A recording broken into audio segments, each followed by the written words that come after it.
Hello friend, नमस्कार। आप सभी का स्वागत है पवन स्टडी यूट्यूब चैनल में। आज हम इस वीडियो में 28 अगस्त 2017 के एमपी पुलिस के पेपर में जो साइंस के क्वेश्चंस पूछे गए हैं उन सभी क्वेश्चंस का सॉल्यूशन इस वीडियो में देखने वाले हैं। तो चलिए वीडियो को शुरू करते हैं। पहला क्वेश्चन है, ताज़े दूध का पीएच 6 होता है, जैसे ही वह दही में परिवर्तित होगा तो इसका पीएच हो जाएगा। ऑप्शन नंबर सी इसका करेक्ट आंसर हो जाएगा। पीएच मान जो होगा वो कम हो जाएगा।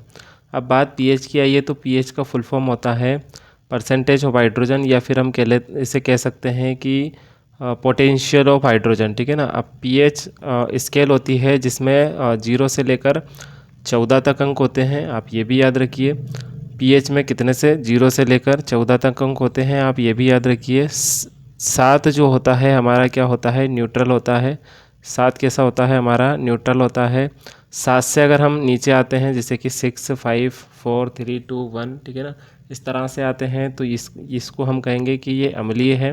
और 7 से अगर ऊपर जाएंगे तो ये क्या होगा, क्षारीय होगा। साथ ही साथ आप ये भी याद रखिए कि पीएच स्केल किसने दी थी, तो पीएच स्केल सोरेनसन नामक व्यक्ति ने दी थी। किसने दी थी, सोरेनसन ने। नेक्स्ट क्वेश्चन, जब प्रकाश की किरण एक माध्यम से दूसरे माध्यम में जाती है तो उनका मुड़ना क्या कहलाता है। सही आंसर हो जाएगा अपवर्तन।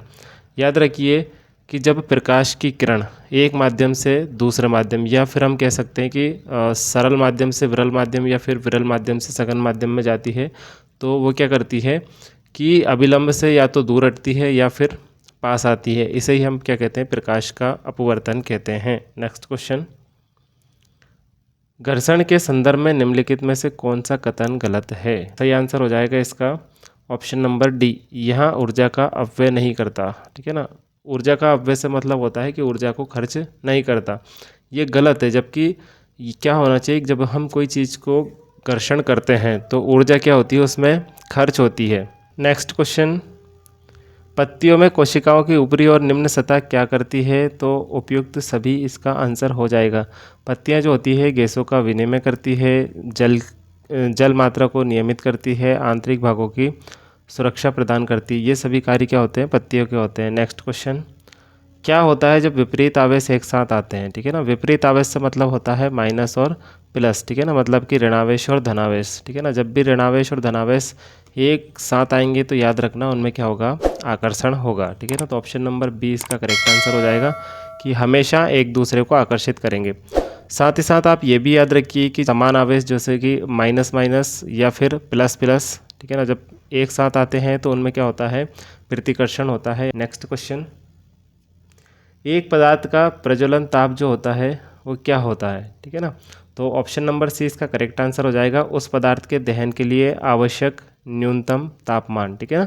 दहन का मतलब होता है जलना। ठीक है ना। उस पदार्थ को जलाने के लिए जो आवश्यक न्यूनतम तापमान होता है वो इसका क्या कहलाता है, प्रज्वलन ताप कहलाता है। नेक्स्ट क्वेश्चन, कोशिकाओं का आकार किस में मापा जाता है। ये भी इंपॉर्टेंट क्वेश्चन है, मोस्ट इंपॉर्टेंट क्वेश्चन है कि याद रखिए कोशिकाओं का आकार जो होता है वो माइक्रोन में नापा जाता है, और 1 माइक्रोन बराबर होता है 10⁻⁻⁶। आप ये भी याद रखिए। ठीक है ना, 10⁻⁻⁶। नेक्स्ट क्वेश्चन, परिनालिका के कारण चुंबकीय क्षेत्र की शक्ति में निम्न के द्वारा वृद्धि की जा सकती है। तो सही आंसर हो जाएगा इसका ऑप्शन नंबर डी, परिनालिका के घुमावों की संख्या में वृद्धि करके। नेक्स्ट क्वेश्चन, पेशी की विशेषताओं के बेमेल समूह को चिन्हित करें। तो सही आंसर हो जाएगा इसका option number D. Next question, मानव में सबसे लंबी कोशिका का नाम बताइए। सही आंसर हो जाएगा तंत्रिका, तंत्रिकी कोशिका। साथ ही साथ आप ये भी याद रखिए कि सबसे छोटी कोशिका कौन सी है, तो सबसे छोटी कोशिका है माइक्रोप्लाज्मा गैलीसेप्टिकम। सबसे बड़ी कोशिका का नाम है शुतुरमुर्ग के जो अंडे की कोशिका होती है वो सबसे बड़ी कोशिका होती है। नेक्स्ट क्वेश्चन, स्पाइरोगाइरा बहुकोशिकीय शैवाल है। ठीक है ना। तो आपको एक कोशिकीय शैवाल बताना है। ऑप्शन नंबर ए इसका सही आंसर हो जाएगा। ठीक है ना, क्लेमिडोमोनास। ठीक है ना, ये एक कोशिकीय शैवाल है। नेक्स्ट क्वेश्चन, प्लास्टिक बहुत उपयोगी है, इन दिनों व्यापक रूप से उपयोग की जाती है क्योंकि वे होती है वजन में हल्की और मजबूत होती है। ऑप्शन नंबर ए इसका करेक्ट आंसर हो जाएगा। नेक्स्ट क्वेश्चन, हमारे देश में वनों के व्यापक भूभाग खाली कर दिए गए हैं और पौधों की एक प्रजाति की खेती की जाती है, यह अभ्यास इसे प्रेरित करता है। तो ऑप्शन नंबर ए इसका करेक्ट आंसर हो जाएगा, क्षेत्र की एकल कृषि। नेक्स्ट क्वेश्चन, संरचनाएं जो शरीर में गैसों के विनिमय के पृष्ठीय क्षेत्रफल को बढ़ाती है, इंपॉर्टेंट क्वेश्चन है, वेरी इंपॉर्टेंट क्वेश्चन है, क्या कहलाती है? ऑप्शन नंबर बी इसका करेक्ट आंसर हो जाएगा, कोशिका या फिर एल्वियोली कहते हैं, ठीक है ना। हमने पहले के पेपर के सॉल्यूशन में भी चर्चा करी थी कि जो वायु कोशिकाएं होती है, एल्वियोली होती है, श्वसन तंत्र की इकाई कहलाती है, ठीक है ना। यहाँ पर क्या होता है कि जो एल्वियोली होती है, यहाँ पर गैसों का विनिमय होता है, यानी कि गैसों का आदान प्रदान होता है। हम जो ऑक्सीजन लेते हैं वो यहाँ पर एल्वियोली में रक्त में मिला दी जाती है और रक्त से कार्बन डाइऑक्साइड को बाहर निकाल दिया जाता है, ठीक है ना। यही क्या होता है? गैसों का विनिमय। नेक्स्ट क्वेश्चन, पद जो होता है अर्धपारगम्य किसके लिए प्रयुक्त किया जाता है? इंपॉर्टेंट है, अर्धपारगम्य जो होता है वो किसके लिए प्रयुक्त किया जाता है? Important question. तो सही आंसर इसका हो जाएगा कोशिका झिल्ली, ऑप्शन नंबर बी इसका करेक्ट आंसर हो जाएगा। अब कोशिका झिल्ली जो होती है वो जंतु कोशिकाओं में पाई जाती है, ये भी इंपॉर्टेंट क्वेश्चन है। और इसका कार्य क्या है? तो कोशिका को बाहरी आघातों से सुरक्षा प्रदान करना इसका मुख्य कार्य है। नेक्स्ट क्वेश्चन, निम्नलिखित में से किसके नाभिकीय संलयन की प्रक्रिया से गुजरने की संभावना है? तो सही आंसर हो जाएगा इसका ड्यूटेरियम, ठीक है ना। ड्यूटेरियम को हम भारी जल भी कहते हैं, जिसका सूत्र होता है D2O। इंपॉर्टेंट क्वेश्चन है। और नाभिकीय संलयन से मुझे एक क्वेश्चन याद आ रहा है, आप भी इसे याद रखिए कि नाभिकीय संलयन की प्रक्रिया किस में होती है? तो सूर्य में होती है नाभिकीय संलयन। इंपॉर्टेंट क्वेश्चन है। नेक्स्ट क्वेश्चन, वे वस्तुएं जो अपना प्रकाश स्वयं उत्सर्जित करती है क्या कहलाती है? सही आंसर हो जाएगा इसका दीप्त वस्तुएं। नेक्स्ट क्वेश्चन, जब आप स्वयं के तन पर इत्र लगाते हैं, इत्र को हम सेंट भी कहते हैं, लगाते हैं तो आप ठंडा महसूस करते हैं, इसका कारण क्या है? ऑप्शन नंबर सी इसका करेक्ट आंसर हो जाएगा कि इत्र में उपस्थित विलायक तन से ऊर्जा को अवशोषित कर आसानी से वाष्पित हो जाता है। नेक्स्ट क्वेश्चन, कोशिका के भीतर की छोटी संरचनाएं जो एक साथ कार्य करती है क्या कहलाती है? ये भी इंपॉर्टेंट क्वेश्चन है, तो इसका सही आंसर हो जाएगा कोशिका अंग, ठीक है ना। नेक्स्ट क्वेश्चन, निम्न में से कौन सा एक सीमित संसाधन है? तो सही आंसर हो जाएगा इसका कोयला। नेक्स्ट क्वेश्चन, गलत युग्म को चिन्हित करें, ठीक है ना। तो आर्त जो है अनैच्छिक इसमें गति होती है, हाथ की जो पेशी होती है उसमें ऐच्छिक गति होती है, कंठ की जो पेशी होती है उसमें ऐच्छिक गति होती है, जबकि वायु मार्ग में ऐच्छिक नहीं होती है, इसमें कैसी होती है? अनैच्छिक गति होती है। तो यही इसका करेक्ट आंसर हो जाएगा। नेक्स्ट क्वेश्चन, पेशी अस्थि से के द्वारा संयोजित रहती है, मतलब कहने का ये है कि जो मांसपेशियाँ होती है वो अस्थि से किसके द्वारा जुड़ी होती है? इंपॉर्टेंट क्वेश्चन है।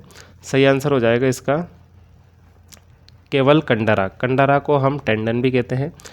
आपको कमेंट करके ये बताना है कि अस्थि से अस्थि के जोड़ को हम क्या कहते हैं। नेक्स्ट क्वेश्चन, मोमबत्तियाँ और सौंदर्य प्रसाधन इसके बने होते हैं। इंपॉर्टेंट क्वेश्चन है, पैरामॉर्फिन, ठीक है ना, पैरामॉर्फिन, ठीक है ना। पैरामॉर्फिन क्या होता है? ये हाइड्रोकार्बन्स के संयोग से बनाए जाते हैं। नेक्स्ट क्वेश्चन, हाइड्रा इसके द्वारा प्रजनन करता है। इंपॉर्टेंट क्वेश्चन है, या हाइड्रा से एक क्वेश्चन पुलिस में पूछा ही जाता है। इंपॉर्टेंट क्वेश्चन है, हाइड्रा इसके द्वारा प्रजनन करता है। सही आंसर हो जाएगा मुकुलन, ठीक है ना। ये मुकुलन के द्वारा क्या करता है? प्रजनन करता है।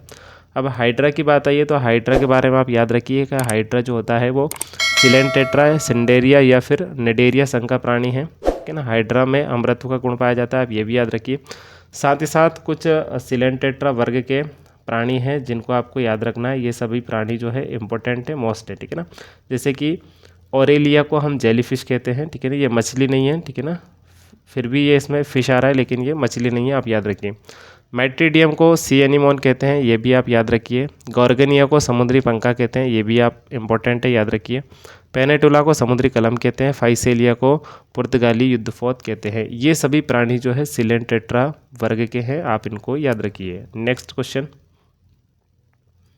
सर्दियों के दौरान हम काले रंग के कपड़ों में अधिक सहज महसूस करते हैं, ऐसा क्यों होता है? तो ऑप्शन नंबर सी इसका करेक्ट आंसर हो जाएगा। गहरे रंग जो होता है वो अधिक गर्मी को अवशोषित करते हैं। नेक्स्ट क्वेश्चन, जब किसी शक्तिशाली चुंबक के छोर के निकट एक धातु लाई जाती है तो यहाँ इसे प्रतिकर्षित करता है या धातु निम्न है? सही आंसर हो जाएगा प्रतिचुंबकीय। नेक्स्ट क्वेश्चन, उन दो कोशिका अंगों के नाम बताइए जिनमें उनकी स्वयं की आनुवंशिकी सामग्री होती है। इंपॉर्टेंट क्वेश्चन है कि स्वयं की आनुवंशिकी सामग्री किनमें होती है? सही आंसर हो जाएगा माइटोकॉन्ड्रिया एवं लवक।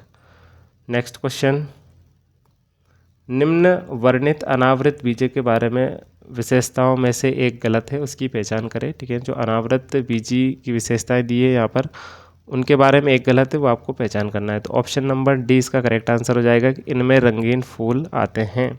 नेक्स्ट क्वेश्चन, श्वसन के दौरान ऑक्सीजन अंदर ली जाती है और कार्बन डाइऑक्साइड बाहर निर्मुक्त होती है, इस विनिमय में यहाँ भौतिक प्रक्रम मदद करते हैं। इंपॉर्टेंट क्वेश्चन है, तो सही आंसर हो जाएगा इसका विसरण। विसरण क्या होता है कि अणुओं का उच्च सांद्रता से निम्न सांद्रता की ओर गमन, यही क्या कहलाता है, विसरण कहलाता है। नेक्स्ट क्वेश्चन, तारों तथा पृथ्वी के बीच की दूरी किस में मापी जाती है, तो ये भी इंपॉर्टेंट क्वेश्चन है कि मीटर में मापी जाती है, प्रकाश वर्ष में मापी जाती है, किलोमीटर में मापी जाती है, या फिर मेगा इकाइयों में मापी जाती है। सही आंसर हो जाएगा इसका प्रकाश वर्ष। अब प्रकाश वर्ष क्या है, प्रकाश द्वारा निर्वात में एक वर्ष में तय की गई दूरी को ही हम क्या कहते हैं, प्रकाश वर्ष कहते हैं। और एक प्रकाश वर्ष बराबर, आप ये याद रखिए, इंपॉर्टेंट है कि एक प्रकाश वर्ष या एक लाइट ईयर बराबर कितना होता है, 9.46 × 10⁻15 मीटर। इंपॉर्टेंट है, आप याद रखिए।